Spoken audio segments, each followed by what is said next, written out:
मैंने बहुत सारी आत्माएं देखी हैं, भूत चुड़ैलें, बहुत कुछ देखा है।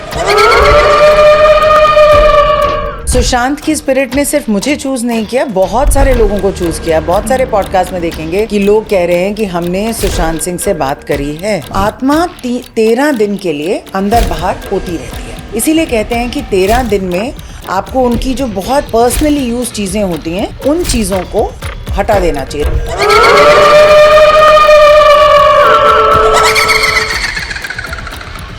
उस लेडी के ऊपर उसके एंसेस्टर्स की आत्मा ने उसको पोजेस किया। तंत्र का सबसे बड़ा गढ़ माँ कामाख्या का है।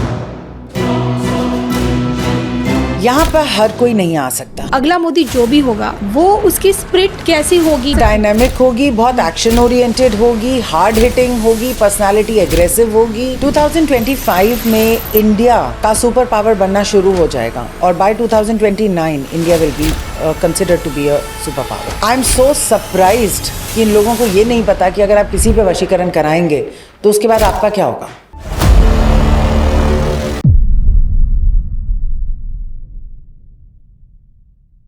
नमस्कार, एनएमएफ न्यूज़ के दर्शकों का स्वागत है। कविता राणा आज के इस पॉडकास्ट में मेरी जो मेहमान है, मैं उनको कह सकती हूँ कि वो साइकिक वर्ल्ड की सबसे खूबसूरत एक स्पिरिचुअल लेडी हैं। आइए हम स्वागत करते हैं डॉक्टर मननीत कौर जी का, जो कि आप कह सकते हैं इंडिया के नंबर 1 ऑटोमेटिक राइटिंग कोच हैं, psychic medium, spiritual coach, psychic investigator, astrologer, बहुत सारी चीज़ें हैं। इन सब चीज़ों के बारे में जानेंगे। मैम, सबसे पहले तो आपका स्वागत है। Thank you.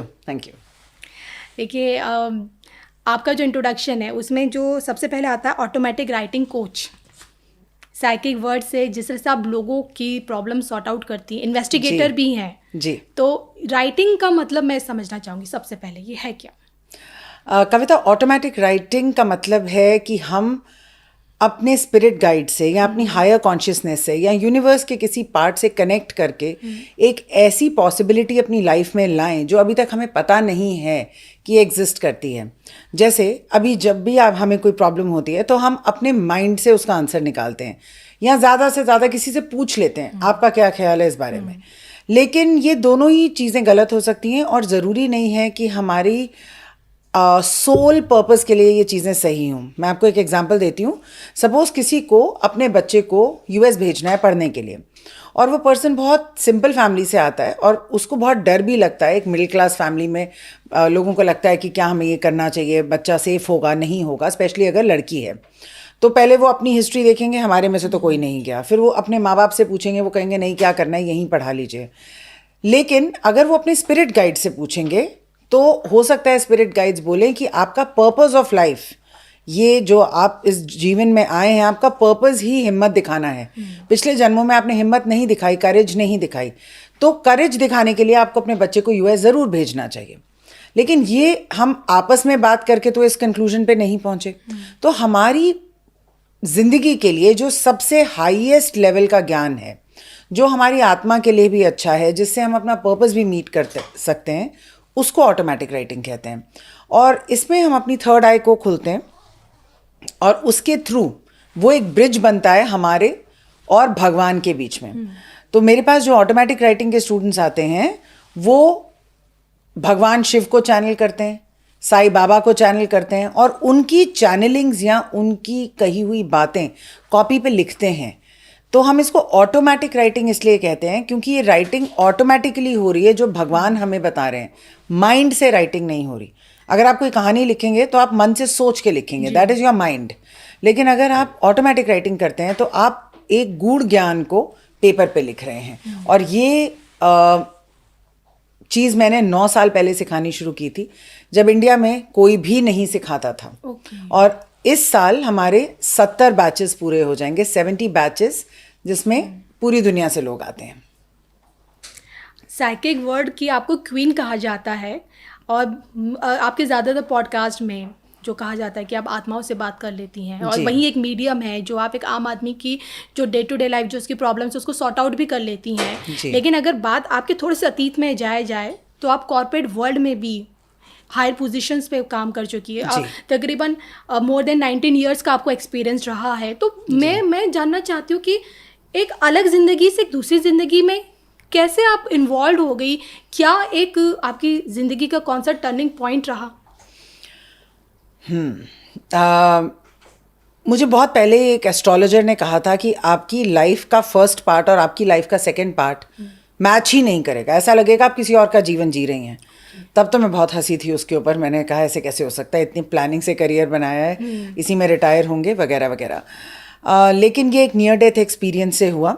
जब मैं अपने कॉर्पोरेट वर्ल्ड में ही थी, जब मैं अपनी लास्ट जॉब में थी, तो मुझे कुंडलिनी के एक्सपीरियंसेस होने शुरू हुए। लेकिन मुझे तब पता नहीं था, क्योंकि हम रोज़ सुबह ऑफिस जाते हैं, क्या पता कुंडलिनी क्या होती है, और कभी कहीं दर्द हो रही है, कभी कहीं दर्द हो रही है। अब मैं पीछे मुड़ के देखती हूँ तो भगवान शिव मेरे सपने में आना शुरू हुए, वहाँ से ये सारी जर्नी शुरू हुई। और भगवान शिव ने कहा कि शुरुआत तो आपने मुझसे की है, लेकिन आगे जाके आपको देवी के पास जाना है। मैं एक सिख बैकग्राउंड से आती हूँ, और मेरी दादी हिंदू थी, और वो भगवान शंकर को बहुत मानती थी। मेरी बुआ एक साइकिक हैं, मेरे फादर की नानी पाकिस्तान में बहुत बड़ी साइकिक थी। लेकिन मेरे डैड आर्मी में थे। हमने कभी इन बातों को ना सोचा, ना माना, ना मुझे बताया गया, और ना मेरे सामने इसका कोई खुलासा हुआ। लेकिन मेरी जर्नी शुरू हुई भगवान शिव के एक सपने से, जहाँ उन्होंने मुझे बताया कि मेरा पर्पस कुछ और है। फ्रैंकली कविता, जब बहुत बच्चे होते हैं, काम कर रहे होते हैं, इतनी बिजी लाइफ होती है, किसको पढ़िए कि पर्पस क्या है क्या नहीं है, अगले दिन की डेडलाइन होती है, खाना बनाना होता है, बहुत सारी चीज़ें होती हैं। तो मुझे कुछ खास समझ नहीं आई। लेकिन फिर मेरा एक नियर डेथ एक्सपीरियंस हुआ, जिसके चलते मेरी सारी साइकिक सेंसेस खुल गई। तो ऐसा एक्सपीरियंस था जिसमें मेरी आत्मा ने मेरी बॉडी को छोड़ दिया, और जब मैं ऊपर से अपनी बॉडी को देख रही थी तो मुझे लग रहा था कि अगर मैं मर गई हूँ तो मुझे लेने के लिए वाइट लाइट क्यों नहीं आई। ऐसा ही सुना था, बहुत रोशनी होती है, बहुत लाइट आती है, आपके पूर्वज आते हैं, मुझे तो कोई भी लेने नहीं आया। और थोड़ी देर के बाद फिर मेरे को एक आवाज़ आई कि तुम मरी नहीं हो। तो मैंने कहा फिर ये मैं ये दो कैसे हूँ। तो उन्होंने वहाँ से मुझे बहुत समझाया कि हम बहुत बचपन से तुम्हें कोशिश कर रहे हैं बताने की कि तुम्हारे अंदर साइकिक पावर्स हैं, तुमने प्लान किया था कि तुम इस जीवन में आके ये सब काम करोगी, और तुम तो कहीं और ही बिजी हो गई।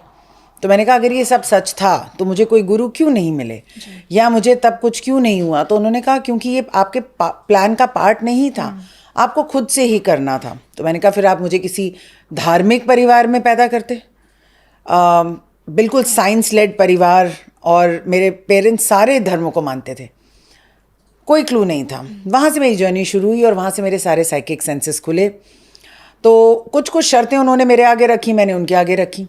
उन्होंने कहा कि अगर जो हम तुम्हें बताएंगे तुम्हें लोगों को जाके बताना है। तो सबसे पहली चीज़ क्या पता चली, मेरी फ्रेंड के घर में आग लग जाएगी। आप मुझे बताइए, आप किसी को जाके ये बात बता सकते हैं कि आपके घर में आग लग जाएगी? सोचेगा आप पागल हो, या शायद आपने कुछ करा है इसलिए आपको ऐसा लगता है। मैंने उसको नहीं बताया, और तीसरे दिन जब वो दिया कर रही थी अपने घर में, उसके पूरे मंदिर में आग लग गई।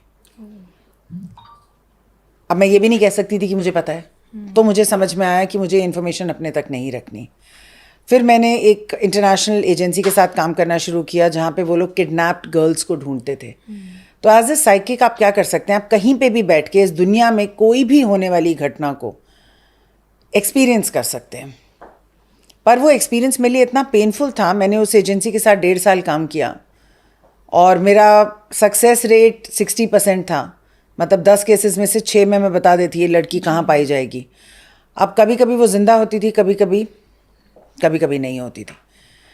लेकिन उसको ढूंढने में जो मैं एक्सपीरियंस करती थी, वो वही फियर एक्सपीरियंस करती थी जो वो लड़की एक्सपीरियंस कर रही होती थी। तो बहुत ज़्यादा पेनफुल था।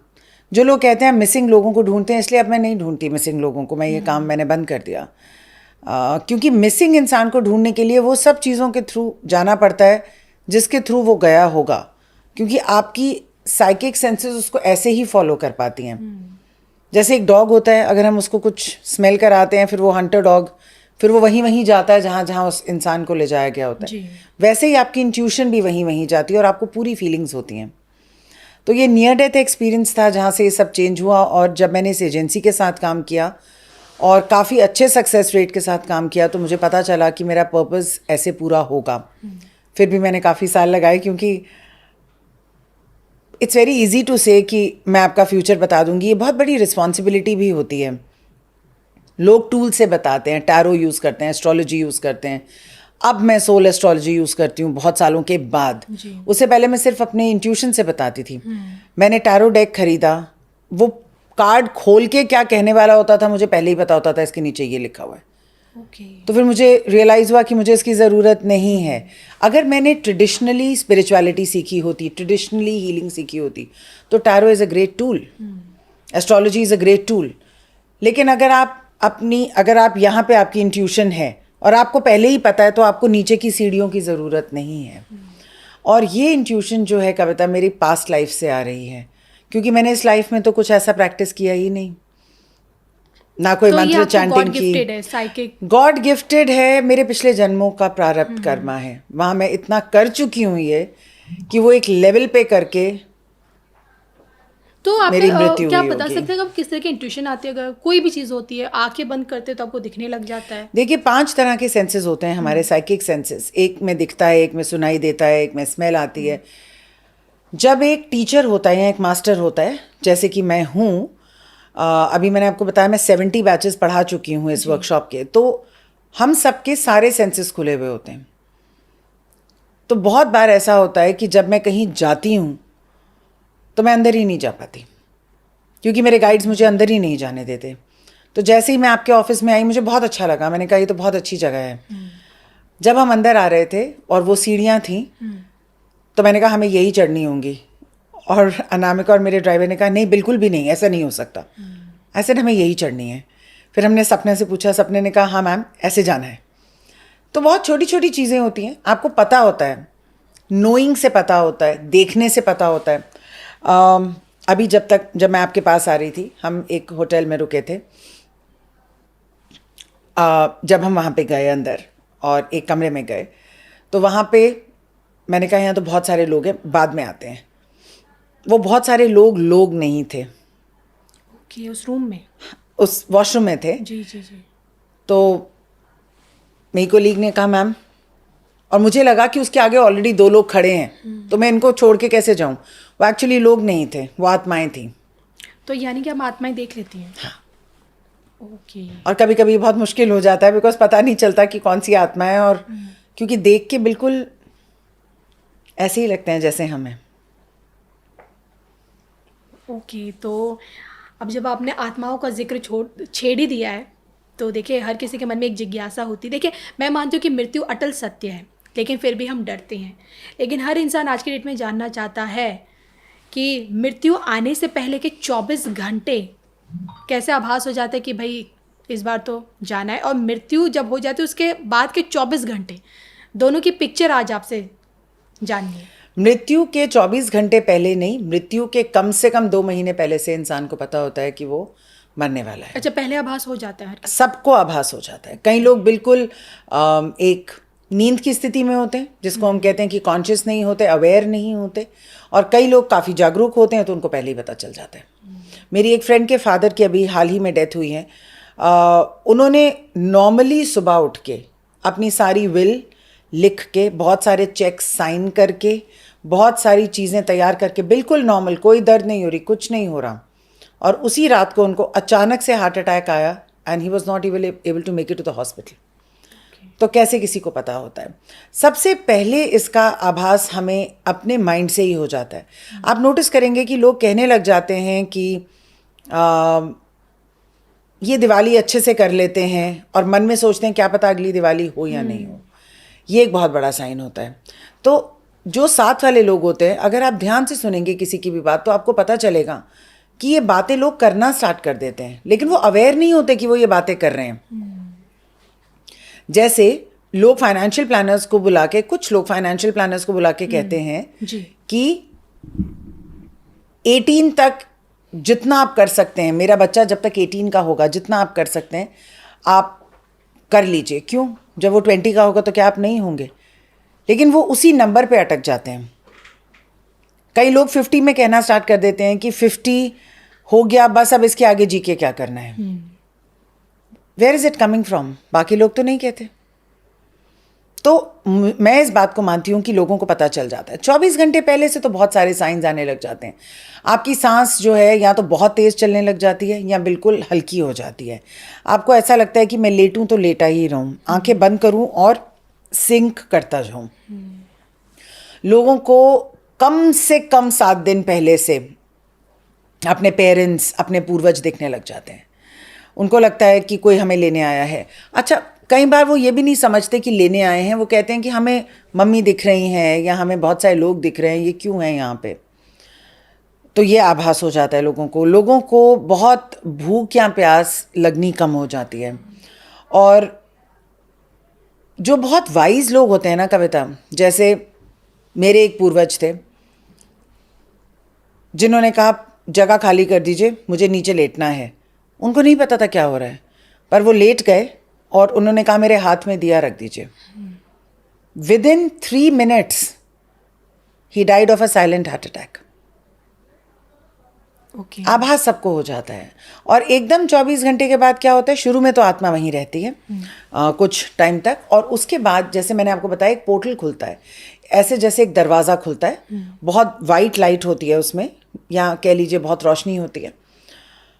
हमें एक चॉइस दी जाती है उस टाइम पे कि आप आगे बढ़ना चाहेंगे या यहीं रहना चाहेंगे। अच्छा, यहाँ पे चॉइस मिलती है। जैसे हमें लाइफ में चॉइस मिलती है वैसे ही हमें डेथ में भी चॉइस मिलती है। और 90% लोग उस पोर्टल में चले जाते हैं। फिर लोग कहते हैं कि 13 दिन तक आत्मा वहीं रहती है, तो फिर अगर चले गए तो वापस कैसे आ गए। लेकिन मैं ये मानती हूँ कि एक पोर्टल होता है जिसमें एक चॉइस होती है। आप उस लाइट में चले जाते हैं और आगे बढ़ जाते हैं। बढ़ने के बाद आप वहाँ पे रिसीव कर लिए जाते हैं। जैसे अगर एक बच्चे को अपने स्कूल में डाल दिया, वो अंदर चला गया, उसने अपनी क्लासरूम में साइन कर दिया, अपनी रोल कॉल लगा ली, फिर एक बार बाहर आता है अपने पेरेंट्स से मिलने, फाइनली बाय बोलने। तो आत्मा 13 दिन के लिए अंदर बाहर होती रहती है जी। इसीलिए कहते हैं कि 13 दिन में आपको उनकी जो बहुत पर्सनली यूज चीज़ें होती हैं उन चीज़ों को हटा देना चाहिए। जैसे कि चप्पल, जैसे कि गद्दा, जैसे कि तकिया, जैसे कि उनका पर्सनल टॉवल या अंडरगारमेंट्स, या उनको कोई चीज़ बहुत प्यारी थी। मैं आज की डेट में मानती हूँ फ़ोन से प्यारा किसी को कुछ होता ही नहीं है, लेकिन लोग क्या करते हैं कि किसी और का फ़ोन यूज़ करना स्टार्ट कर देते हैं कि हमें इनसे बहुत प्यार था, हम इनका फ़ोन हम यूज़ करेंगे। लेकिन फ़ोन भी एक पोर्टल है। लेकिन कुछ लोग तो निशानी के तौर पर जैसे कुछ कपड़े रख सकते हैं, ज्वेलरी रख सकते हैं। हाँ, अब जो ज्वेलरी की बात है, ज्वेलरी होता है मेटल, ठीक है। मेटल सबसे ज़्यादा आत्माओं को आकर्षित करता है और बहुत जल्दी उससे ट्रांसफरेबल होती हैं चीज़ें।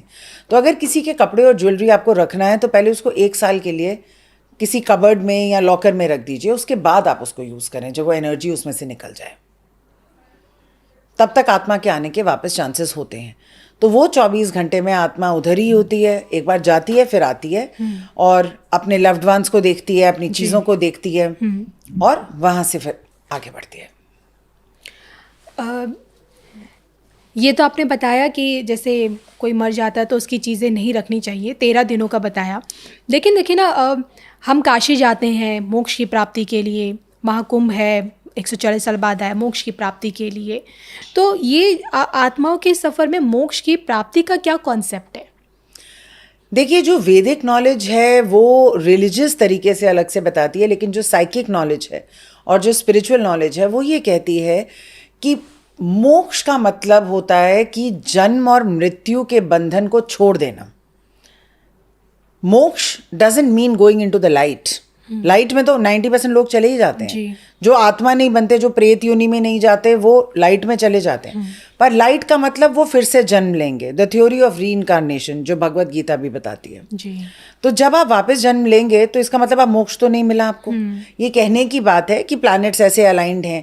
आपका एस्ट्रोलॉजी चार्ट बहुत क्लियरली बता सकता है कि आपको मोक्ष मिलेगा या नहीं मिलेगा। अच्छा। कुछ कुछ प्लैनेट्स की ऐसी प्लेसमेंट्स होती हैं जहाँ से आपको पता चल सकता है, आपके 12वें घर से पता चल सकता है कि मोक्ष के क्या चांसेस हैं। हम सब यहाँ पे एक स्कूल की तरह आते हैं, हर बार जन्म लेते हैं, कुछ ना कुछ सीखते हैं, जाते हैं, कुछ सीख पाते हैं, कुछ नहीं सीख पाते, फिर उसको वापस आके सीखते हैं। जब तक वो साइकिल ख़त्म नहीं हो जाता, एक आत्मा को कोई हक नहीं है कि वो मोक्ष को प्राप्त हो जाए। कहने का ये मतलब है कि ये हो ही नहीं सकता जब तक आपके सारे लेसन्स लर्न नहीं हो गए। जैसे कि जब हम स्कूल में बहुत सारे एग्ज़ाम्स देते हैं, और सारे एग्ज़ाम्स पास करते हैं तभी क्लास से नेक्स्ट क्लास में जाते हैं। वैसे ही हमारी आत्मा इस जीवन में बहुत सारे लेसन सीखने आई है। कुछ लेसन आपने सीखे, कुछ नहीं सीखे, फिर वो अगले जन्म में। ऐसे करते करते जब वो पूरा बैग ऑफ लेसन्स ख़त्म हो जाएगा और तब जाके आपके जीवन जो है वो ख़त्म होंगे। आपको साइकिक इन्वेस्टिगेटर भी बताया जाता है, तो कोई आपका एक ऐसा केस जिससे आपको भी बहुत कुछ सीखने को मिला हो, जिसे आपने सॉर्ट आउट किया हो? मैं पैरानॉर्मल इन्वेस्टिगेटर नहीं हूँ, मैं पैरानॉर्मल एक्सपर्ट हूँ। मैं क्लियरिंग्स करती हूँ, पोजेशंस की क्लियरिंग्स करती हूँ, पर इससे पहले कि पॉडकास्ट देख के लोग रीच आउट करें, मेरी बुकिंग 1 साल की ऑलरेडी पीछे चल रही होती है। मैंने बहुत सारे केसेस देखे हैं जो मेरे को बहुत अजीब भी लगे। पैरानॉर्मल लेवल पे पोजेशंस जो हैं वो काफ़ी होती हैं। एक लेडी है मेरी, क्लाइंट है, यूएस में बेस्ड है, उसके पेरेंट्स बॉम्बे में बेस्ड हैं। उस लेडी के ऊपर उसके एंसेस्टर्स की आत्मा ने उसको पोजेस किया हुआ है। लोग सोचते हैं कि कोई बाहर की चीज़ हमें पोजेस करेगी। जी। उसके केस में उसके एंसेस्टर्स, उसके जो पूर्वज हैं, उन्होंने ही उसको कैप्चर किया हुआ है। तो ये जो गर्ल थी, जो लेडी थी, पिछले जन्म में वो 3 भाइयों का एक पार्ट थी और ये सबसे छोटा भाई थी और इसके ऊपर 2 भाई थे और पेरेंट्स थे। जो पेरेंट्स और 2 भाई थे वो बहुत अच्छे थे, धर्म कर्म को मानते थे, वगैरह वगैरह सब कुछ करते थे।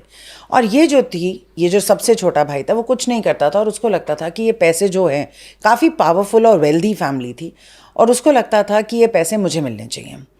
तो कुछ ना कुछ करके उसने पॉइजन करके पहले तो अपने पेरेंट्स को मरवा दिया। उसके बाद जो बड़ा भाई था उसके साथ बहुत अच्छी दोस्ती करके वो दोनों एक तरफ हो गए और बीच वाला जो भाई था उसके अगेंस्ट करवा के उसको गुंडों से मरवा दिया। अब एक ही भाई रह गया, पेरेंट्स भी गए, वो वाला भाई भी गया, अब एक ही भाई रह गया। उस भाई की वाइफ के साथ इलिसिट अफेयर करके उसके थ्रू चाय में डाल के, पानी में डाल के स्लो पॉइजन, ताकि अब ये तो नहीं कह सकते पेरेंट्स भी पॉइजन हो गए तो फिर इन्वेस्टिगेशन शुरू हो जाएगी। बहरहाल उन सबको हटवा दिया और जिस लेडी के थ्रू ये सब करवाया था, जो बड़े भाई की वाइफ थी, उसको फाइनली कुछ भी नहीं दिया। वो लेडी एक तांत्रिक के पास गई जिसने इन्हीं भाइयों की स्पिरिट को कैप्चर किया एंड लाइफ आफ्टर लाइफ ये उन स्पिरिट्स को लेके आ रही है और वो स्पिरिट्स उसको छोड़ने को तैयार नहीं है। यहाँ पे मैं आपका एक बहुत इंटरेस्टिंग आपको एक कॉन्सेप्ट बताती हूँ जो बहुत सारे लोग नहीं बताते। लोगों को लगता है कि अगर किसी की मृत्यु हो गई तो उसका पोजेशन भी साथ ही ख़त्म हो जाएगा, लेकिन अगर एंसेस्ट्रल कर्सेस को बांधा जाए पोजेशन के साथ तो ये पीढ़ी दर पीढ़ी आप एंटिटी अटैचमेंट्स को अपने साथ हर जन्म में लेके आ सकते हो। अब फाइनली ये सोल हमारे पकड़ में आई है और हम उससे ये केस 6-7 महीने से चल रहा है और वो लेडी यूएस में बेस्ड है। कभी वो रिहैब जाती है क्योंकि वो इतनी अजीब बातें करती है कि डॉक्टर को लगता है कि उसको कोई मेंटल प्रॉब्लम है। जब वो रिहैब जाती है वो बिल्कुल ठीक हो जाती है, वो ऐसी कोई बातें ही नहीं करती। अब वो जो स्पिरिट्स हैं हम उनको धीरे धीरे माफ़ी मांग के, फॉरगिवनेस के थ्रू, इस लेडी के जो पेरेंट्स हैं वो माफ़िया मांग रहे हैं, इसके थ्रू और कुछ मंत्र चैंटिंग और साधनास के थ्रू आई वुड से 60% मान गई है वो स्पिरिट। देखिए, जो स्पिरिट आपके पास लाइफ आफ्टर लाइफ आएगी वो सिर्फ आपकी ज़ोर ज़बरदस्ती से नहीं जाएगी, उसको कहीं ना कहीं एग्री करना पड़ेगा। आपने भूल भुलैया 3 देखी होगी जिसमें एंड में वो फॉरगिवनेस के थ्रू सोल को रिलीज करते हैं क्योंकि फॉरगिवनेस इज लव। तो ये सबसे टफ केस था मेरे लिए क्योंकि मैंने अभी तक जो केसेस देखे हैं वो इसी जन्म के हैं। जन्मों जन्मों से एक आत्मा आपको छोड़ नहीं रही है। वो तांत्रिक भी मर गया लेकिन वो आत्मा अटैच हो गई तो वो अब नहीं छोड़ रही है, तो बिल्कुल डिस्ट्रॉय कर देना चाहती है। तो ये मेरा एक सबसे टफ केस था। जहाँ तक पैरानॉर्मल एक्सपीरियंसेस की बात है, मैंने बहुत सारी आत्माएं देखी हैं, भूत चुड़ैलें, बहुत कुछ देखा है, लेकिन मैं आपको एक अलग इंसिडेंट बताती हूँ। मैं और मेरे फ्रेंड्स ऋषिकेश जा रहे थे बाय कार और रात का टाइम था और नहीं, ऋषिकेश से आ रहे थे जी, रात का टाइम था और गूगल जैसे सबसे छोटा रास्ता दिखाता है। मेरे काफ़ी केसेस ऐसे ही होते हैं गूगल देख देख के, 5-6 तो हो चुके हैं अब तक। और हम लोग हमने छोले भटूरे वाले का वहाँ पे कोई एक फेमस, वहाँ पे सात्विकत मेरठ में कोई एक दिल्ली छोले भटूरे या कोई एक फेमस शॉप है, हमने उसका एड्रेस लगाया और वो ले गया हमको रात को 9 बजे एक शमशान घाट में। रास्ता अब समझ ना आए, you can't go wrong with Google. फिर कैसे पहुंच गए हम वहाँ नहीं पता, पहुंच गए। और बीच बीच में ना जब नेट चला जाता है तो गूगल भी चला जाता है, आप वंडर करते रहते हो कि अब कहाँ जाना है। तो ऐसी एक जगह पे जाके हम पहुंच गए। हमने कहा ये कहाँ आ गए, चलो रिवर्स करते हैं, गलत रास्ता आ गया, गाड़ी ना चले। अब ऐसे में आपको सारी हॉरर मूवीज़ याद आ जाती हैं। ना चले, और ये 2019 अप्रैल की बात है। किसी तरीके से हमने वहाँ से गाड़ी निकाली, ऐसे लग रहा था गाड़ी जम गई है। हमने कुछ मंत्रा चैंटिंग्स प्ले करी, तब तक ये पूरा कंफर्म नहीं था कि ये पैरानॉर्मल एक्टिविटी, ऐसे लगा कि गलत जगह पहुँच गए हैं। किसी तरीके से वहाँ से निकले और हमें नॉर्मल रोड दिखाई दी। हमने कहा इस रोड को पकड़ते हैं। किसी से पूछा भैया कहाँ है, उसने कहा सामने ही है। सामने गए, आप मानेंगे नहीं, हमने कोई यू टर्न नहीं लिया, कोई सर्कुलर टर्न नहीं लिया, कोई गोल चक्कर नहीं काटा। हम उसी रोड पे चले और फिर वहीं पहुंच गए। आप मेंटली सोचिए कि आप एक जगह से निकले, आप सीधा जा रहे हैं, आप वापस उसी जगह पे कैसे पहुंच सकते हैं। पर हम फिर वहीं पहुंच गए। और इस बार जब हमने वहाँ से गाड़ी निकाली, मुझे नहीं पता आपने कभी कोई चुड़ैल देखी है या नहीं, जो मेरी फ्रेंड ड्राइव कर रही थी उसके साथ ऐसे करके फ्लाई कर रही थी, वो वाइट कलर की। आपको दिख रही थी साहब? सबको दिख रही थी, मुझे नहीं दिख रही थी, हम सबको दिख रही थी। और वो एक मोमेंट था, क्योंकि लोग चिल्ला रहे थे, मैंने देखी थी लेकिन ऐसे कोई नहीं देखी थी, बिल्कुल बाल उड़ते हुए और हाथ ऐसे करके, और वो हमारे साथ साथ फ्लाई कर रही थी। मैं कह रही थी प्लीज़, मतलब क्या। और उसके बाद याद आता है कि हमें सब कुछ आता है, शुरू किया जाए। फिर वहाँ से हमने शुरू किया हनुमान कवच से, और वो 1 मिनट में नहीं चला जाता है कि आधा पौना घंटा वो हमारे साथ फ्लाई करी। और जब तक वो फ्लाई करी, हम किस रोड पे थे ये हमें भी नहीं मालूम, ये उसे भी नहीं मालूम, लेकिन उसी के एरिया में फ्लाई कर रहे थे। फाइनली हमने रुद्र पाठ लगाया, हम सब ने किया। गाड़ी रोक भी नहीं सकते ऐसे में, आप सोचिए, गाड़ी भी नहीं रोक सकते। वो करके फिर वो एकदम हमें धक्का मार के निकली, और जैसे उसने गाड़ी को धक्का मारा, हम सबको एकदम झटका लगा, जैसे किसी ने पीछे से पुश किया हो। और पीछे कोई ट्रैफिक नहीं था हमारे, लेकिन हमें, और बहुत तेज एक श्रीक, चीख जिसे कहते हैं, करके वो एक तरफ और हम एक तरफ।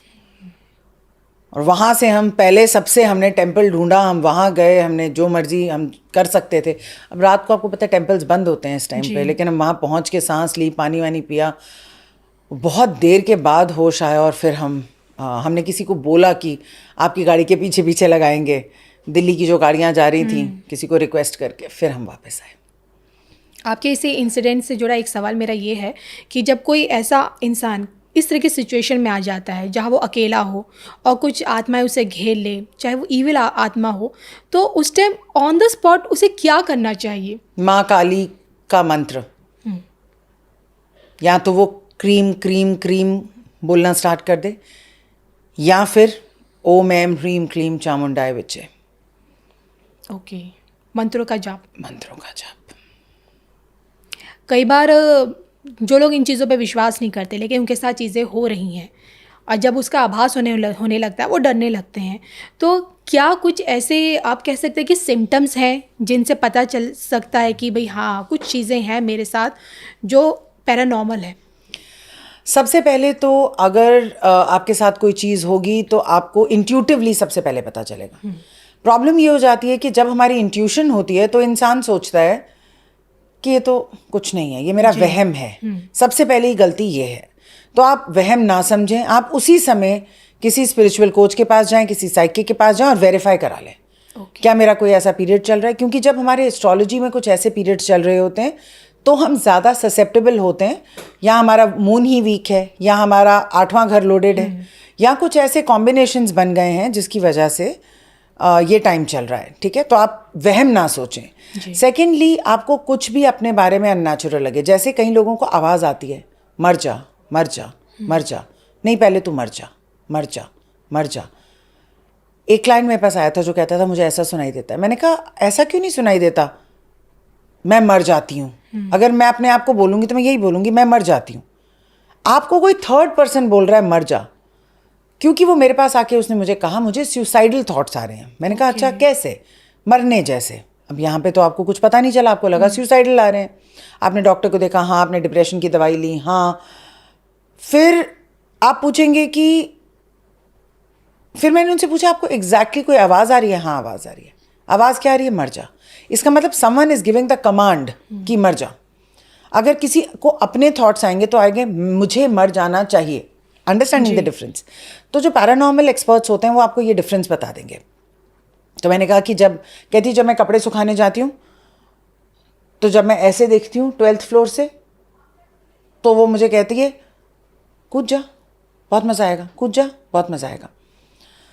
तो ऐसी जो चीज़ें होती हैं, अगर किसी को आपको खुद ही आइडेंटिफाई करना है कि क्या यह आपकी अपनी आवाज़ है, हो सकता है आपकी आवाज़ ही हो लेकिन कोई कमांड दे रहा है, तो एक ऐसी इंट्यूशन होती है। एक होता है कि आपको अननेचुरली या तो बहुत भूख लगने लग गई है या बिल्कुल ही भूख खत्म हो गई है, या अननेचुरली इतना गुस्सा आ रहा है कि आपको लग रहा है कि इस गुस्से में मैं किसी को मार ही दूँ, या आपके अंदर से एक अजीब सी स्मेल आ रही है, या आपके अंदर से नहीं, आपको हर जगह जाके वो स्मेल आपके साथ साथ चल रही है। आप किसी के ऑफिस जाएंगे तो भी वही स्मेल आएगी, आप अपने घर में होंगे तो एक स्मेल का आपके साथ हमेशा रहना, ये एक साइन होता है। और आपका मंदिर जाने का मन ना करना, मंत्र चैंटिंग के लिए नहीं बैठने का मन करना, जो लोग बहुत धार्मिक होते हैं उनसे एकदम कटने का मन करना,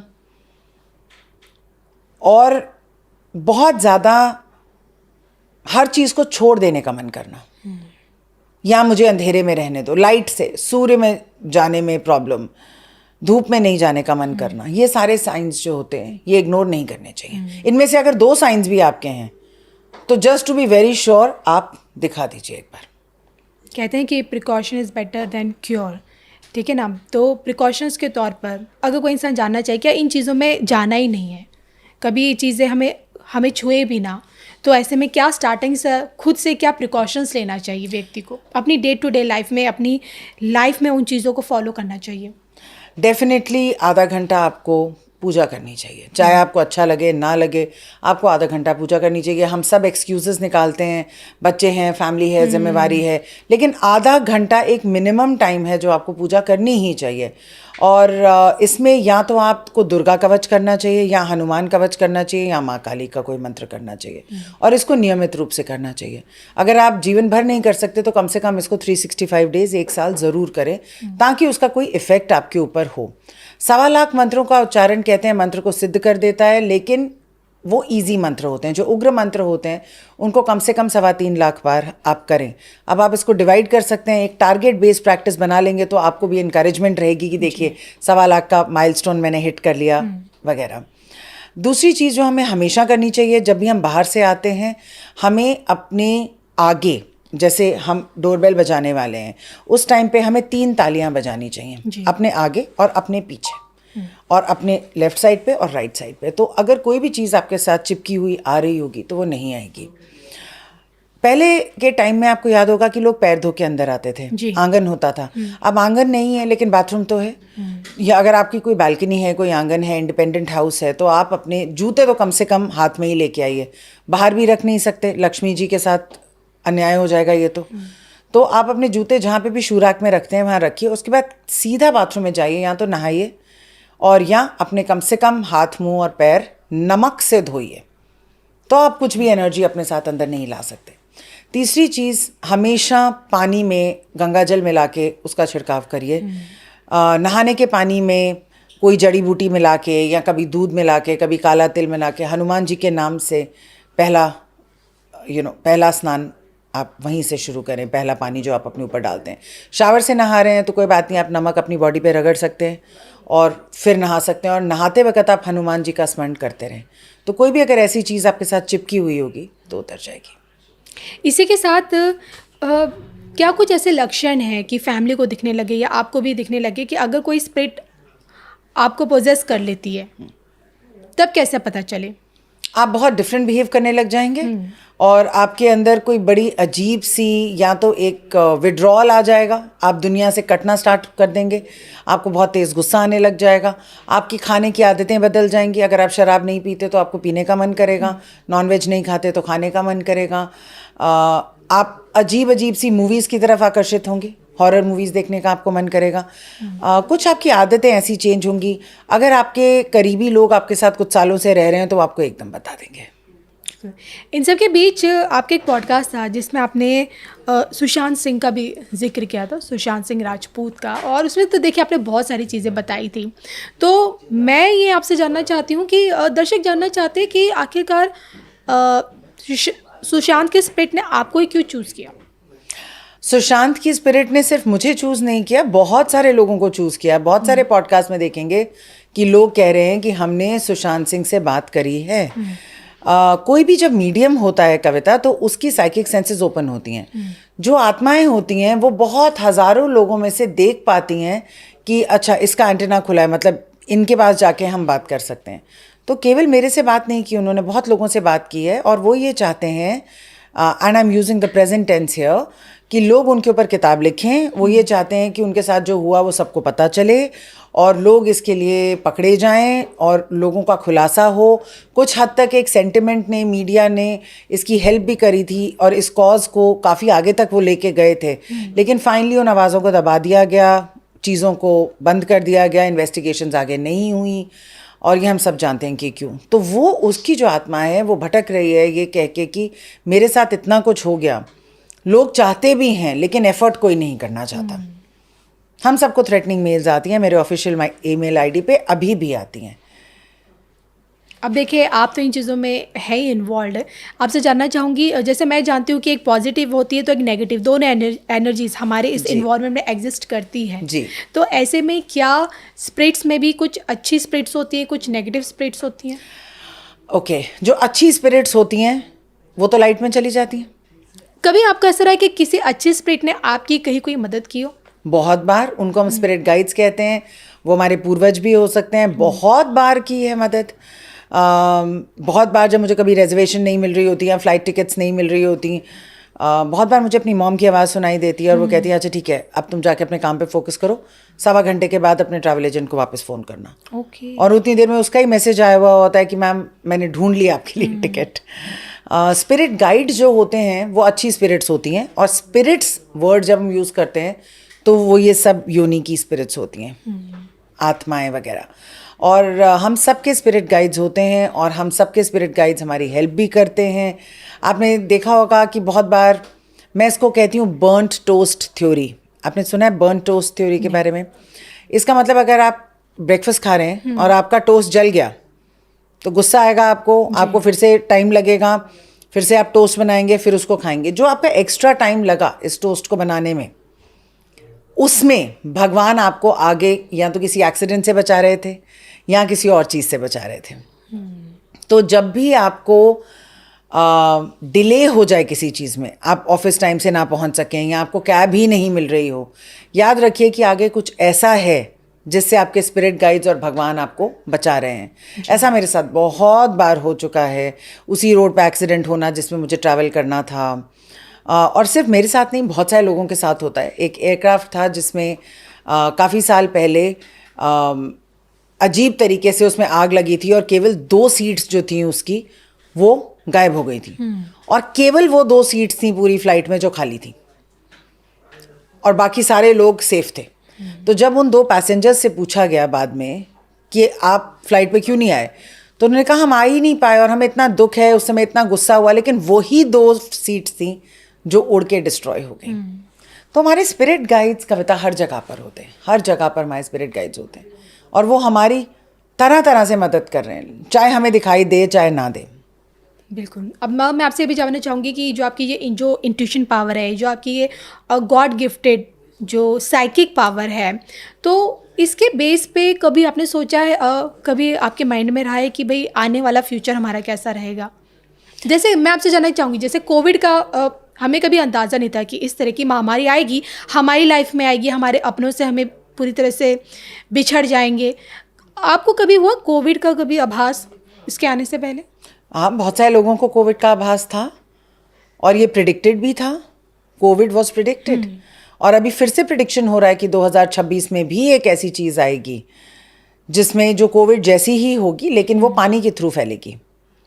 अब जैसे कहा जाता है कि जो नया साल है 2025 जिसमें हम एंटर कर चुके हैं, जी देखिए एस्ट्रोलॉजिकली तो बहुत सारी प्रिडिक्शंस है, लेकिन अभी जो हम देख रहे हैं रशिया यूक्रेन जो इंटरनेशनल लेवल पे जो वॉर छिड़ी हुई है और हमारे आसपास जो गृह युद्ध की स्थिति है, आप बड़ों से बांग्लादेश को ले लीजिए, पाकिस्तान को ले लीजिए, अफगानिस्तान, हमारे खुद के देश में, लेकिन हमारे देश का जो नेतृत्व है पीएम मोदी जी के उसमें, तो इन चीज़ों को देखते हुए क्या आप बता सकते हैं कि आपकी साइकिक पावर 2025 को लेकर कितनी पॉजिटिविटी बताती है? क्या आगे होने वाला है? कुछ अच्छा कुछ बुरा दोनों। जी, 2025 में इंडिया का सुपर पावर बनना शुरू हो जाएगा और by 2029 India will be considered to be a super power. सनातन धर्म का राइज होगा, लोग बहुत ज़्यादा स्पिरिचुअलिटी की तरफ जाएंगे, बहुत सारे पुराने तरीके काम करने के ख़त्म हो जाएंगे। 2025 में काफ़ी डिस्ट्रक्शन होगी, वॉर्स होंगी, डिस्ट्रक्शन होगी, भूकंप आएंगे, नेचुरल कैलामिटीज़, अर्थक्वेक्स, फायर्स। आज जो भी तारीख है 2 हफ्ते ही हुए और आप देख लीजिए फायर, आप देख लीजिए स्पेन में पानी, आप देख लीजिए अर्थक्वेक जो तिब्बत में आ ही गया था 3-4 जनवरी को, और अभी हाल ही में Saif Ali Khan has been stabbed. तो 2 हफ्तों में ही आप हर तरह की आपने चीज़ देख ली। ये बैकड्रॉप रहेगा क्योंकि ये मंगल का साल है, ये बैकड्रॉप रहेगा और हमें इसमें बहुत बच के चलना है, केयरफुली चलना है। रिसेशन आएगा, ग्लोबली तो आ ही गया, इंडिया में भी रिसेशन आएगा। जिनके पास नौकरियां हैं वो अपनी नौकरी पकड़ के बैठे हैं, जो लोग बिजनेस शुरू करने का सोच रहे हैं वो प्लानिंग इस साल करें लेकिन शुरू अगले साल करें। ये साल इन्वेस्टमेंट्स करने का नहीं है, ये साल अपने पैसे को पकड़ के रखने का है। ये साल आपको सिखाएगा बहुत कुछ, लोगों के चेहरे दिखाएगा, बहुत चेंज आएगा। This is the year of change and action. इस साल भाग्यवादी नहीं हो सकते, इस साल डेस्टिनी पे ही नहीं सोच सकते भगवान आएंगे और सब कुछ ठीक कर देंगे। आपको मेहनत करनी पड़ेगी, आपको अपने वेट के लिए एक्सरसाइज करनी पड़ेगी, आपको मेहनत करके ही आप पैसे कमा पाएंगे। हो सकता है इस साल में लोगों की नौकरियां बदलें, कंट्रीज़ बदलें, अपॉर्चुनिटीज़ बहुत सारी आएंगी। इंडिया की युद्ध की स्थिति बनी रहेगी और चैलेंजेस आते रहेंगे, बट आई डोंट सी कि हम कोई फुल फ्लेज्ड वॉर में चले जाएंगे, ऐसा नहीं होगा। अभी हम सबको अपनी हेल्थ को स्ट्रेंथन करने की ज़रूरत है क्योंकि एक आउटब्रेक और आने वाला है जिसकी शुरुआत ऑलरेडी हो चुकी है। वाटर कंटामिनेट हो जाएगा, वाटर रिलेटेड बहुत कुछ होगा, वाटर का बहुत इम्बैलेंस होगा इस साल और अगले साल। फायर का तो होगा ही होगा, लेकिन वाटर का भी होगा। और डार्क वेब जो है वो बहुत तेज़ी पकड़ रहा है, हमारे यूथ को बिल्कुल ख़राब कर रहा है। इस साल वो अपनी और भी चरम सीमा पे होगा। मैं यहाँ पे पॉडकास्ट देखने वालों से ये कहूँगी कि आप कोई भी गलत काम में इंडल्ज ना करें। लोग ऊजा बोर्ड्स खरीद लेते हैं, प्लानचेट्स खरीद लेते हैं स्पिरिट्स को बुलाने के लिए। डार्क वेब वाले तो पहले ही स्पिरिट्स के साथ काम कर रहे हैं, जो तांत्रिक हैं वो तो पहले ही लोगों पे वशीकरण कर रहे हैं। आप मानेंगी नहीं मेरे पास कितने वशीकरण के रिक्वेस्ट आते हैं। आई एम सो सरप्राइज्ड कि इन लोगों को ये नहीं पता कि अगर आप किसी पे वशीकरण कराएंगे तो उसके बाद आपका क्या होगा, उसका अंजाम उन्हें भी भुगतना पड़ता है। बिल्कुल, उन्हें ही नहीं बल्कि सबसे पहले उनके बच्चों को। आप किसी पे अगर आज आप वशीकरण करा रहे हैं तो इसका इफेक्ट आपके बच्चों पे होने वाला है। ये कोई नहीं सोचता, लेकिन लोगों को उसी समय चाहिए क्योंकि this is the age of instant gratification. Maggi noodles का टाइम है, अभी चाहिए तो अभी ही चाहिए। बच्चा भी आज की डेट में टॉय का वेट करने को तैयार नहीं है जी। मुझे अभी चाहिए, तो लोगों को लगता है मुझे इस लड़की से प्यार है, मुझे इससे अभी शादी करनी है। नहीं करी तो आओ वशीकरण करा दे। और जो लोग ये कर रहे हैं उनका आप कार्मिक इम्प्लीकेशन देख लीजिए। तो 2025 एक बदलाव का साल रहेगा, एक अपॉर्चुनिटी का साल रहेगा। अपॉर्चुनिटी किस चीज़ की? हर चीज़ की। इसमें जो लोग काम करने को राजी हैं उनके पास इतने पैसे आएंगे कि आप सोच ही नहीं सकते। लेकिन जो लोग काम नहीं करना चाहते वो खत्म हो जाएंगे। छोटी छोटी कंपनीज बंद हो जाएंगी, कंपनीज को मिलजुल के काम करना पड़ेगा, एक कॉन्ग्लोमरेट बनाना पड़ेगा, बहुत सारी चीज़ों की एंडिंग्स होंगी। मैं आप लोगों से कहना चाहती हूँ कि 9 साल पहले आपकी लाइफ में क्या हो रहा था। सब लोग सोचें 9 साल पहले यानी कि 2016 जी। जो भी आपकी लाइफ में 2016 में शुरू हुआ था जो ठीक नहीं था, इस साल वो खत्म हो जाएगा। ओके, यानी कि 9 साल पहले के हमें फ्लैशबैक में जाना पड़ेगा अपने आगे के भविष्य को देखने के लिए। और इसी के साथ देखिए, आप जब हमारे ऑफिस आई तो आपको एक बड़ी गुड फीलिंग महसूस हुई, बड़ी पॉजिटिविटी फीलिंग हुई, और नो डाउट आप जिससे मिलती होंगी उसकी वाइब्स को आप बहुत जल्दी पकड़ लेती होंगी, पॉजिटिव और नेगेटिव जी। कभी आपने देश के प्रधानमंत्री नरेंद्र मोदी को देखते हुए कुछ वाइब्स, कुछ स्पिरिट्स ने कभी कुछ आपको कुछ इंडिकेट किया होगा कि भाई इस लीडरशिप में जो हम अभी आगे बढ़ रहे हैं आगे का फ्यूचर क्या कहता है और कितना बेहतर होने वाला है? India is going to become a super power. I think तो जो उसका नेतृत्व कर रहे हैं वो इसके लिए काफ़ी हद तक जिम्मेवार हैं। और मैं इंडिया को शाइनिंग देखती हूँ, मैं इंडिया को बहुत ब्राइट देखती हूँ, और लीडरशिप में चेंज इस साल एक्सपेक्टेड है। आपने कहा कि लीडरशिप में चेंज इस साल एक्सपेक्टेड है, यही एक चीज़ है। देखिए ना, आज हर कोई एक चीज़ जानना चाहता है कि मोदी के बाद अगला मोदी कौन।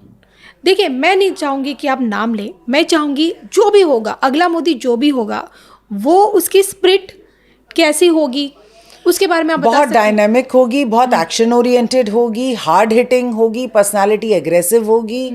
और जैसे एक ट्रू लीडर, देखिए लीडर्स बहुत तरह से बनते हैं। जी। मोदी जी एक ब्रिलियंट लीडर हैं अपनी तरह से, लेकिन उनसे काफ़ी डिफरेंट पर्सनालिटी के आएंगे, क्योंकि नीड ऑफ द आवर होती है ना। देखिए, इंडिया की जो दशा तब चल रही थी वो चंद्रमा की दशा चल रही थी। चंद्रमा मून होता है, इमोशंस होता है, भावुक होके लोगों को लीड करना, वो एक तरह का स्टाइल होता है।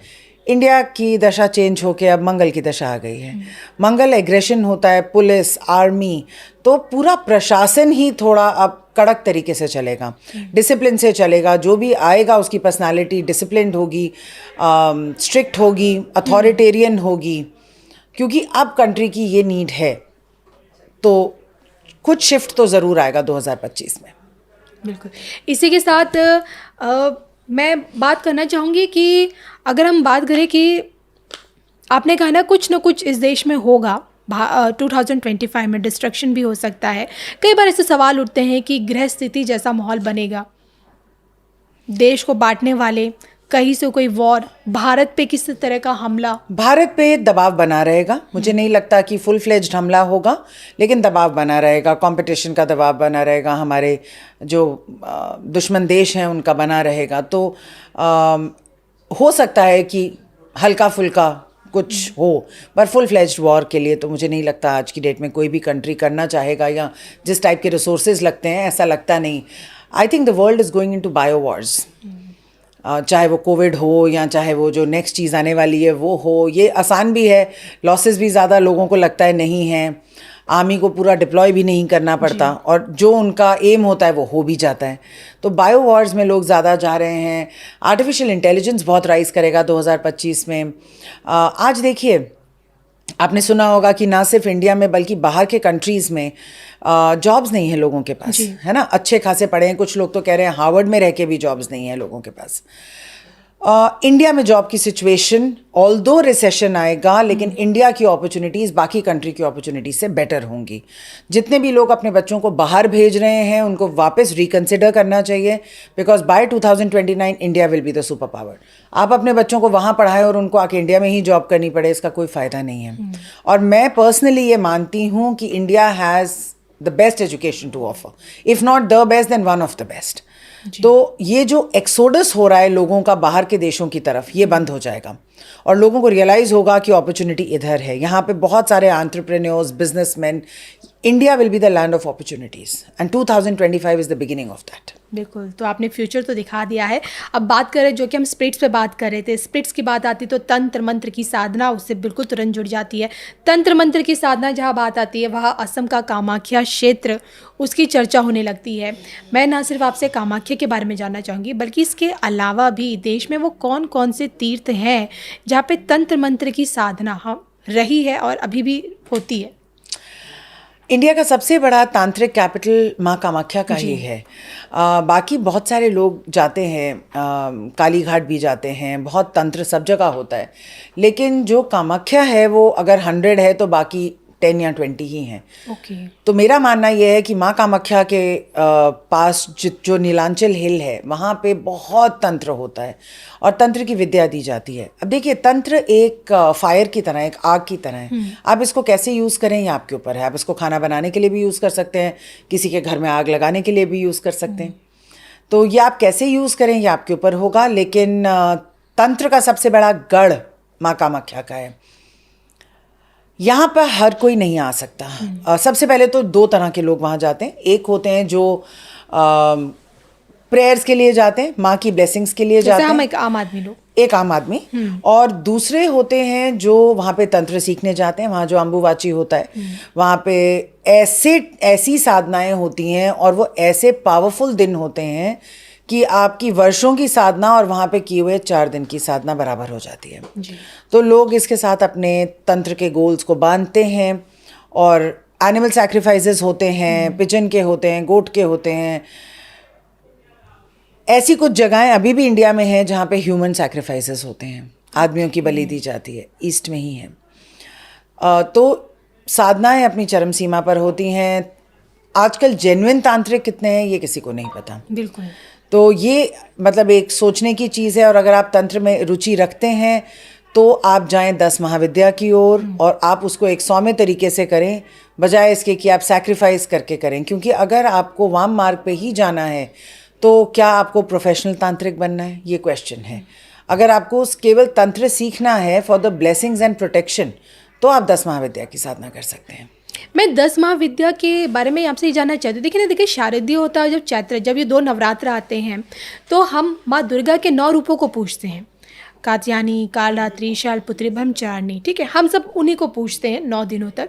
लेकिन हम 10 महाविद्याओं को क्यों नहीं पूछते हैं? पूछते हैं।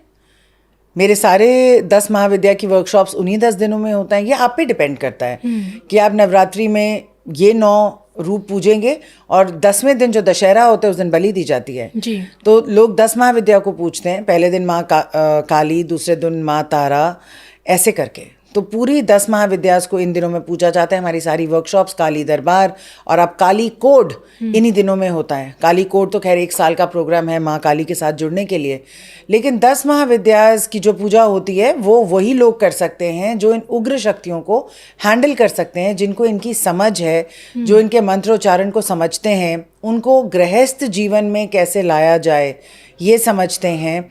क्योंकि इनमें से जैसे माँ तारा है, माँ तारा की पूजा जो है ज़्यादातर शमशान में की जाती है जी। तो एक गृहस्थ औरत या एक गृहस्थ आदमी क्या ये कर सकता है? नहीं। लेकिन इसको घर पे करने का क्या तरीका है ताकि उनकी ब्लेसिंग्स आए? देखिए 10 महाविद्यास एक एंटीबायोटिक की तरह है, लूजली हेल्ड। अगर आपको सिर्फ फीवर है, आप सिर्फ क्रोसिन खाएंगे। जी। जब आपको कुछ ऐसा होगा कि आपको एक बहुत शक्तिशाली दवाई की ज़रूरत है, तब आप उनको छुएंगे। माँ कामाख्या भी लोग सोचते हैं अरे बहुत पॉडकास्ट देख लिया, हमें भी जाना है, हमें भी जाना है। ये कोई डिज्नीलैंड नहीं है जहाँ पे आप जा सकते हैं। पहले तो उनकी मर्जी के बिना नहीं जा सकते।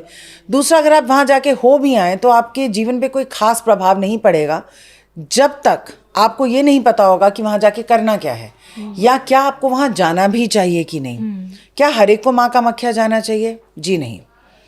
आपके चार्ट को देख के आपको पता चलेगा कि आपके अंदर किस एनर्जी के साथ जुड़ाव लिखा हुआ है। क्या ये व्यक्तिगत जुड़ाव है या आपके फैमिली के लेवल का जुड़ाव है? क्या आपके पिछले जन्म के कुछ अधूरे काम रह गए हैं जो आपको वहाँ पे जाके पूरे करने हैं? ये एक बहुत गूढ़ ज्ञान है कविता। This is not a temple you just go. हमने टिकट बुक करी और हम आ गए, फिर आके क्या हुआ? कुछ नहीं, बहुत अच्छा था, बस दर्शन करके आ गए। हाँ, तो आपको तो पता ही नहीं चला ना। मतलब आपने तो किसी चीज़ को बस ऐसे टच कर लिया, आपने उसको फील नहीं किया, एक्सपीरियंस नहीं किया, क्योंकि ना आपको पता है कि आपके लिए वो बना है। लोग फोमो में चले जाते हैं, और ना आपको पता है कि वहाँ जाके करना क्या है या उसको कैसे एक्सपीरियंस करना है। एक टेम्पल में आइडियली जब हम जाते हैं और हमें पता होता है उसका सही गलत क्या है, हम कैसे वहाँ पे जाके बैठ के साधना करें, किस टाइप की साधना करें, हमें हमारा क्या गोल है, फिर वहाँ की हुई साधना आपको अगले 1 साल तक एक तो कंटिन्यू रखनी पड़ती है, और दूसरा आपको एक ऐसी शक्ति देती है जिससे आपकी लाइफ की सारी प्रॉब्लम सॉल्व हो जाती हैं। मैं आपसे जानना चाहती हूँ, फॉर एग्जाम्पल अगर मुझे बुलावा आता है, मैं वहाँ पहुँचती हूँ, तो मुझे वहाँ जाके क्या करना चाहिए? ये आपके चार्ट पे डिपेंड करेगा कविता। ये कोई मैं वैसे भी टोटकों में बिलीव नहीं करती कि कुछ भी बोल दिया इंस्टाग्राम पे तो फिर बाकी सारे हज़ारों लोग अब उसको देख के सोच रहे हैं कि हम भी यही करेंगे, हम भी यही करेंगे। बहुत सारे तरीके होते हैं। मैं आपको एक एग्जांपल देती हूँ। माँ कामाख्या के पास जाने के लिए, या आपको अगर लगता है या किसी को भी लगता है कि उनका बुलावा आया है, आपको पहले ये देखना पड़ेगा कि आपकी लाइफ में डिवाइन मैस्कुलिन ज़्यादा काम कर रहा है या डिवाइन फेमिनिन। हमारी, जिसको अब आप समझ जाइए कि बॉडी का एक तरफ या दूसरी तरफ, जिसको हम शिव और शक्ति भी कहते हैं, ठीक है। कईयों की लाइफ में शक्ति की पावर बहुत ज़्यादा होती है और उन लोगों को ज़्यादा 10 महाविद्यास की तरफ जाना चाहिए। जो शिवा वाले लोग होते हैं उनको ज़्यादा शिवा की तरफ जाना चाहिए। कुछ लोगों में ये दोनों बैलेंस्ड होते हैं और उनको कृष्ण की तरफ जाना चाहिए। तो बुलावा आया है, आप अपनी सोल एस्ट्रोलॉजी का चार्ट दिखाएं, आप अंडरस्टैंड करें कि किस पर्पस से मुझे बुलावा आया है, मैं अपनी लाइफ की आज ही क्यों बुलावा आया, क्या जूझ रही हूँ मैं अपनी लाइफ में और इसमें से क्या विजडम लेने के लिए मुझे बुलाया है। या हो सकता है कि मुझे किसी प्रॉब्लम के लिए ना बुलाया गया हो सकता है कि मुझे साधना में और आगे जाना हो, स्पिरिचुअल जर्नी में और आगे जाना हो।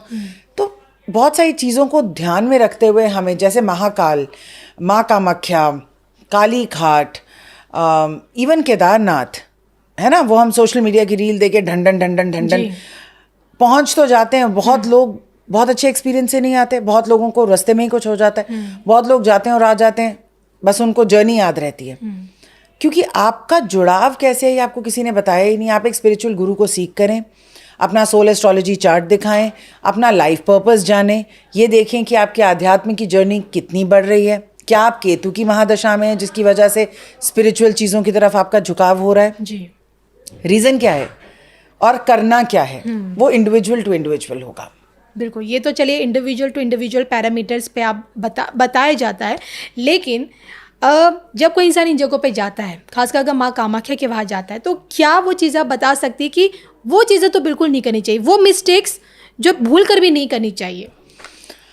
आपको भूल कर भी वहाँ पे जाकर किसी को पकड़ के अपना चार्ट नहीं दिखाना चाहिए। वहाँ पे तंत्र विद्या बहुत चरम सीमा पे होती है, तो आपको कोई भी वश में कर सकता है। बहुत आसान जगह नहीं है।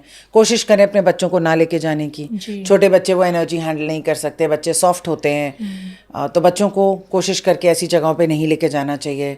आप जब वहाँ जाएं तो बहुत ज़्यादा ज्वेलरी ना पहने, लकड़ी की चीज़ें पहने, लकड़ी की माला, रुद्राक्ष की माला, बहुत मेकअप करके ना जाएं, बिल्कुल सामान्य तरीके से जाएं, बिल्कुल ही सामान्य तरीके से, इत्र लगा के ना जाएं, है ना। और अगर आप बलि नहीं देख सकते तो आप कामाख्या ना जाएं। वहाँ पे मैंने इतने लोग, जब भी मैं जाती हूँ वो मेरे पॉडकास्ट देख के चले गए होते हैं और वहाँ कहते हैं मैम आप आ गई, ये देखिए हमसे तो देखा नहीं जा रहा। एक लेडी के पैर पे खून लग गया था, वो तो कितनी देर वहाँ बैठ के रोती रही।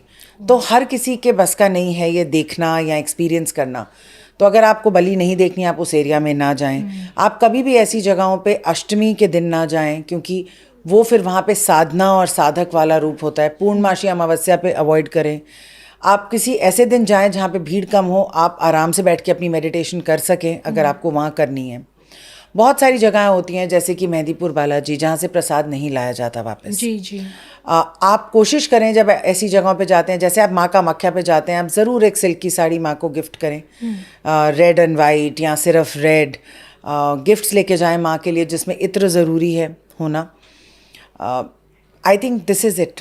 मुझे लगता है कि हमारा जो समर्पण होता है वो चीज़ों से ज़्यादा ज़रूरी होता है। एक सिंपल फूल भी अगर कोई लेके जा सके, लेकिन बहुत दिल से लेके जाए, तो माँ भक्ति देखती हैं, आपकी गिफ्ट्स या पैसे तो खैर बिल्कुल ही नहीं देखती। और एक ये प्रॉब्लम है इंडिया में कि लोगों को लगता है कि जितनी महंगी हम पूजा कराएंगे उतना हमारा जल्दी रिजल्ट होगा और अच्छा रिजल्ट हो जाएगा। But this is not true. आप कोई भी पंडित वहाँ बैठ के अगर आपकी कोई पूजा करा रहा है, वो आपकी अपनी कही हुई 2 लाइनों की पूजा से बेटर नहीं है। आप अपने दिल से 2 आंसू अगर आपके निकलते हैं, अगर आप इतने दुखी हैं, अगर उस टाइप से आप पूजा करें, that is much more powerful. तो पंडितों से पूजा कराना, कोई कहता है 51,000, कोई कहता है 51 में तो बेसिक होगा, एडवांस्ड अगर आपको कराना है तो 1 लाख में कराइए, और उस 1 लाख के बाद वो पंडित कहाँ जाता है? तो मुझे लगता है इंडिया में पैसे के साथ ये बड़ा कन्फ्यूजन है कि आप अगर किसी टेम्पल में ज़्यादा पैसे चढ़ाएंगे तो आपको ज़्यादा बेनिफिट मिलेगा। ये एक बहुत बड़ी प्रॉब्लम है, और स्पेशली शक्तिपीठास में ये बहुत बड़ी प्रॉब्लम है। शक्ति को आपको शक्ति ही अर्पित करनी पड़ेगी, अपनी एनर्जी जिसको हम शक्ति कहते हैं वो अर्पित करनी होगी। चलिए, शक्ति की बात हुई और इन सब के बीच अब बात आ जाती है कर्म फलदाता न्यायाधीश शनि की। जी। शनि को प्रसन्न करने के लिए आज हर कोई जानता है कि या तो हनुमान जी की शरण में चले जाइए, या शनि आप दिया दान कीजिए। शनिवार को तो देखिए मंदिर, खासकर पीपल पर छाया दान, पीपल के पेड़ के वहाँ तो दिए दीपदान होता है। मैं आपसे जानना चाहती हूँ, इसलिए जानना चाहती हूँ क्योंकि देखिए इस 25 में बहुत सी राशियाँ हैं ऐसी, 7.5 में होंगी, कुछ ढैया में होंगी, जिन पे लग रही है, जिन पे उतर रही है। दोनों को ही शनि की पूजा तो करनी है, लेकिन शनि को प्रसन्न करने के लिए किसकी आराधना से शनि को प्रसन्न किया जा सकता है, ये जानना चाहती हूँ। जी, माँ काली की आराधना करके शनिदेव को प्रसन्न किया जा सकता है। शक्ति की आराधना करके? जी, मुझे लगा आप शिव की आराधना बोलेंगे। नहीं, देखिए हर महाविद्या किसी न किसी प्लैनेट से जुड़ी हुई हैं।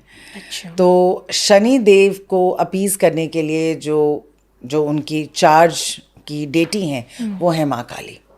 तो माँ काली की जब हम आराधना करते हैं 10 महाविद्या में, तो भगवान शनि प्लीज होते हैं। अभी तक हमें हनुमान जी के बारे में तो मालूम ही था, लेकिन इस साल, ये साल भी काली का है। 9 नंबर काली का होता है, 9 नंबर मंगल का भी होता है, लेकिन 9 नंबर काली का भी होता है। आपने बिल्कुल ठीक कहा कि उतरती हुई 7.5, चढ़ती हुई 7.5, उतरती हुई ढैया और चढ़ती हुई ढैया, मोटा मोटा सारी राशि कवर हो जाती है इसमें। आप माँ काली की आराधना करके देखिए, आप क्रीम का एक तरीके से बहुत प्रॉपर नियम के साथ किसी सैटरडे को शाम को नहा के, दिया जला के, सरसों के तेल का दिया माँ के आगे जला के, उनको लाल आसन पर बैठा के आप क्रीम शुरू कीजिए 108 बार रुद्राक्ष की, नई रुद्राक्ष की माला के ऊपर। माँ को सिंदूर अर्पण करिए, गुड़ अर्पण करिए और एक लाल गुड़हल का फूल अर्पण करिए। आप ये करके देखिए, 40 डेज तक आप एक संकल्प लीजिए कि मैं करूँगी, और 40th डे आप करिए हवन और उसके साथ करिए दान जी। और ये आप करके देखिए, आपके अगर शनि के इतने बढ़िया रिजल्ट्स नहीं आए, ये आएंगे ही आएंगे। चलिए, अभी मुझे ये जानने को मिला कि जो हमारी 10 महाविद्याएं हैं वो अलग अलग 9 ग्रहों से जुड़ी हुई हैं। शनि का आपने बता दिया, लेकिन मैं चाहती हूँ प्लीज़ जाते जाते आप अन्य ग्रहों का बताएं, क्योंकि देखिए ये जो साल है 25 में कह रहे कि शनि अपनी पावर अपने पिता यानी कि सूर्य को हैंडल कर देंगे, और 25 में जो राजा होगा सूर्य होगा। तो सूर्य की आराधना के लिए, उन्हें प्रसन्न करने के लिए कौन सी महाविद्या का आपको पूजा करनी चाहिए? सूर्य की जो महाविद्या हैं वो है माँ भुवनेश्वरी, और जो राहु की महाविद्याएं, आई थिंक राहु पे हमें बात करनी चाहिए, बिकॉज राहु की जो महाविद्याएं वो है माँ छिन्नमस्तिका। जी। माँ छिन्नमस्तिका, राहु की अगर आपकी महादशा चल रही है, अगर आप राहु से बहुत परेशान हैं, तो माँ छिन्नमस्तिका की आरती करनी ज़रूरी है। केतु के लिए माँ धूमावती की। लेकिन देखिए, मैं इसलिए यहाँ पे बहुत सारी महाविद्यास का एकदम जिक्र नहीं करना चाहती। लोगों को लगता है वो गूगल करेंगे छिन्नमस्तिका मंत्र और कल से शुरू हो जाएंगे। किसी भी महाविद्या को आप ऐसे टच नहीं कर सकते। आपको माँ काली के थ्रू जाना पड़ता है, आपको समझना पड़ेगा, नहीं तो ये इतना उल्टा पड़ सकता है कि आप नहीं समझ सकते। एक सिंपल सी, तो ऐसा कहते हैं कि माँ काली का जो मंत्र है, चाहे वो क्रीम हो, चाहे 10 महाविद्या वाला मंत्र हो, कम से कम आपको 3 साल करना पड़ता है before you can touch any other महाविद्या। या तो 3 साल एक आम आदमी के लिए कह रही हूँ मैं, नहीं तो जो लोग इंटेंस करते हैं, जैसे मैं अपनी वर्कशॉप्स कराती हूँ, उन लोगों ने 3-3 लाख मालाएं ख़त्म कर दी हैं 6 मंथ्स के अंदर, ताकि जब अगला नवरात्रा आए, क्योंकि वो नवरात्रि टू नवरात्रि वर्कशॉप होती है, तो जब अगली नवरात्रि आए तो वो 2nd महाविद्या माँ तारा को शुरू कर सकें। लेकिन कई लोगों की कुंडली देख के जब हम बताते हैं, कई लोगों के लिए हम कहते हैं कि माँ त्रिपुर सुंदरी की कीजिए जी, या माँ छिन्नमस्ता की कीजिए, या माँ मातंगी की कीजिए। लेकिन मैं ये कहना चाहूँगी कि पॉडकास्ट देख के कोई ये ना समझे कि हम मंत्र ढूंढें और कल से उसका शुरू कर दें। आप जिस मंत्र से शुरू कर सकते हैं वो है क्रीम, और वो है माँ काली का मंत्र। आप पहले माँ काली के कम से कम 1.25 लाख मंत्र पूरे करें और उसके बाद किसी और महाविद्या के बारे में सोचें। चलिए, तो महाकाली के रास्ते महाविद्या को प्रसन्न करने का तरीका तो आपने हमें इस पॉडकास्ट में बताया। जाते जाते मैं अंकों पर आना चाहूँगी, क्योंकि नववर्ष की शुरुआत में बहुत सारे पॉडकास्ट, बहुत सारे एस्ट्रोलॉजर्स ने देखिए मूलांक 1, 2, 3 का भविष्य कैसा होगा ये बताया, भाग्यांक क्या होता है ये समझाया। लेकिन आपके पॉडकास्ट में मैंने एंजल नंबर, मैंने सुना नंबर 1, नंबर 2, ये होता क्या, पहले मैं आपसे जानना चाहूँगी। एंजल नंबर्स सीक्वेंशियल नंबर्स होते हैं, मतलब एक ही नंबर का बार बार प्रकट होना, जैसे 111, 222, एक ही नंबर रिपीट हो रहा है, उसको एंजल नंबर्स कहते हैं। मिरर नंबर्स भी कहते हैं, जैसे 1212, 6969 या 6996। तो इन सब नंबर्स की, देखिए नंबर्स की एक वाइब्रेशन होती है और हर नंबर का एक मतलब होता है। तो उस नंबर का बार बार रिपीट होना मतलब आपकी लाइफ में वो आपको भगवान संकेत दे रहे हैं कि इस तरफ ध्यान दीजिए। जैसे 1111 आपको बताता है कि हर कुछ एक ही है। ये उन लोगों की लाइफ में होता है जो लोग बहुत जजमेंट करते हैं या जिन लोगों को लगता है कि हमें बहुत रिजेक्टेड फील हो रहा है। जैसे आप एक परिवार में ले लीजिए, एक बहू है, उसको लगता है कि सब लोग एक तरफ हैं और मैं एक तरफ हूँ। उसको 1111 दिखाई देने का मतलब कि आप भी परिवार के साथ जुड़िए, आप भी इन्हीं का एक पार्ट हैं।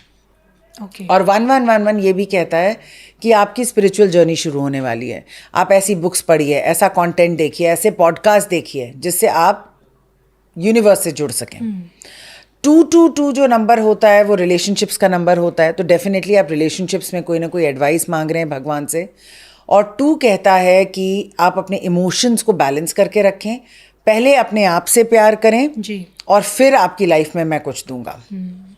3 के जितने भी रेपिटेटिव नंबर्स होते हैं, कई लोगों को 33 दिखाई देता रहता है, कईयों को 333, कई कहते हैं हम रात को सो के उठे तो 330 हुए थे या 333 हुए थे। 3 नंबर जुपिटर का है और ये अगेन आपकी स्पिरिचुअल जर्नी को दर्शाता है, क्रिएटिविटी को दर्शाता है। तो 2025 में आप कह लीजिए कि, या वैसे ही एंजल नंबर्स जो होते हैं, 3 का एंजल नंबर है कि आप कुछ क्रिएटिव करें, लाइफ को थोड़ा सा शिफ्ट करने की ज़रूरत है। 4 एक बहुत ही स्मार्ट नंबर है, 4 वाले लोग राहु से रूल्ड होते हैं जी। और 4 के लिए कहा जाता है कि आप थोड़ा सा इमोशनल होइए और थोड़ा सा सच गलत ठीक सोच के चलिए, डोंट बी ब्लाइंड। जी। 5 नंबर वाले काफ़ी चतुर होते हैं और काफ़ी स्मार्ट होते हैं, काफ़ी फास्ट होते हैं। इन लोगों के लिए कहा जाता है कि आप बिजनेस करें, कम्युनिकेशन रिलेटेड कुछ ना कुछ करें तो बहुत अच्छा रहेगा। कई लोगों को 666 दिखता है। 6 is a family number, 6 is also the number of change. तो अगर आप कोई जॉब ढूंढना चाहते हैं या ढूंढ रहे हैं या घर शिफ्ट करने का सोच रहे हैं और आपको 555 या 666 दिख रहा है, तो इसका मतलब आपका काम बन जाएगा। Okay. 7 is the number of deeper changes and spirituality. Deeper changes कैसे आती हैं? जब किसी की डेथ हो जाती है या जब कोई पेन होता है, लेकिन उसके बाद आपको बहुत अच्छा लगता है, तो इमीडिएटली कुछ खतरा है, लेकिन आगे जाके ये आपको आपके पाथ के साथ जोड़ता है। 8 is the number of Karma. तो कार्मिक लेवल पे आप जूझ रहे हैं और 8 is also the number of infinity. तो इनफाइनाइट सक्सेस आपको मिल सकती है, भगवान आपके साथ हैं, लेकिन पहले कर्मा ख़त्म कर दीजिए। जी। कर्मा कैसे ख़त्म होता है कविता? हम जब किसी को अवॉइड करते हैं, बात नहीं करते, किसी सिचुएशन को अवॉइड करते हैं, लोगों को करते हैं, तो कर्मा ख़त्म नहीं होता। इसलिए इंक्लूजन में आइए, आप लोगों के साथ डील करिए, प्रॉब्लम्स के साथ डील करिए, तब हम आपको इन्फिनिटी देंगे। जी। और 9 का तो साल ही है। 9 is the number of a completion of a cycle, endings. तो दुखी नहीं होना, कोई चीज़ छूट रही है उसको जाने दो, कोई जा रहा है उसको वापस मत बुलाओ। Endings are new beginnings. तो ये जो आपने बताया एंजल्स नंबर, ये ना सिर्फ हमें दिखते हैं बल्कि हमें डे टू डे लाइफ में जी कहीं ना कहीं इनको यूज़ होता है। चाहे अगर हम किसी होटल में जा रहे हैं, अपना नंबर जी। मिला रहे हैं, लिख रहे हैं, हाँ, जैसे लिफ्ट खड़ी होती है उसमें लिखा होता है 1111, मतलब दोनों लिफ्ट जो है 11th फ्लोर पे हैं, है ना। 1212, 22। तो आपको ये सिंक्रोनिसिटी हर जगह दिखेगी। दर्शक आपको बहुत सारे कमेंट्स में बताएंगे कि हाँ मैम हमें ये दिखता है। ओके। तो बहुत सारी चीज़ें थी जो हमने एंजल्स नंबर के बारे में जाना, स्पिरिट्स के बारे में जाना मैम से, चीज़ें किस तरह से काम करती है, साइकिक वर्ड किस तरह से साइकिक वर्ड में रह के मैम किस तरह से चीज़ों को टैकल करती हैं, और अपना पास्ट एक्सपीरियंस आपने हमारे दर्शकों के साथ शेयर किया। और जाते जाते आपका बस एक मैसेज हमारे दर्शकों के लिए। मेरा मैसेज ये है कि ये बहुत ही हाई एनर्जी का साल है। इस साल सबको अपनी स्पिरिचुअल जर्नी ज़रूर शुरू करनी चाहिए। बहुत सारे लोग इस साल स्पिरिचुअल हीलर्स बनना चाहते हैं, प्लीज़ बनिए। आप बिल्कुल मत डरिए, आपके पीछे यूनिवर्स है। अगर आपने स्पिरिचुअलिटी नहीं सीखी, सीखना शुरू कर दीजिए। जहाँ से अच्छा लगे वहाँ से कर दीजिए। आप सबका इंतज़ार भगवान और दुनिया दोनों कर रहे हैं। चलिए इसी के साथ इजाज़त दीजिए। नमस्कार। Thank you thank ma'am. You.